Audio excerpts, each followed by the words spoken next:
ஒரு வடைச்சட்டியில் 1 டம்ளர் உளுந்து, 1 டம்ளர் பச்சரிசி சேர்த்து மிதமான தீயில் நல்லா வறுக்கலாம்.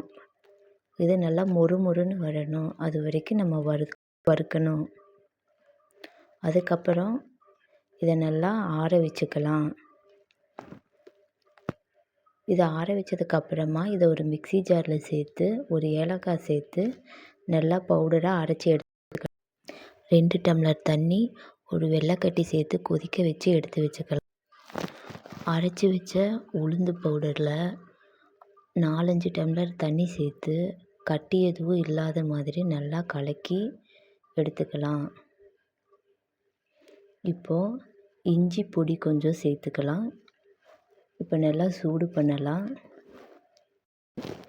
நல்லா கிளறிக்கிட்டே எடுக்கணும். கட்டி எதுவும் விழுந்துடக்கூடாது. நம்ம காய்ச்சி வச்ச வெள்ளை கரைசலை இதில் சேர்த்துக்கலாம். வடிகட்டி சேர்த்துக்கணும். அப்போ தான் வெள்ளத்தில் இருக்கிற மண் எதுவும் இதில் வராது. நல்லா கிளறி விடுங்க. கட்டி எதுவும் வரக்கூடாது. நல்லா அடிகனமான பாத்திரத்தை யூஸ் பண்ணணும். அப்போ தான் கீழே அடி பிடிக்காமல் இருக்கும்.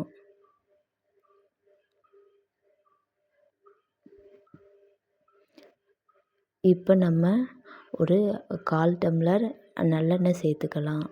நல்லா கிளறி விடலாம். நல்லா கிளறி விட்டுட்டே இருக்கணும்.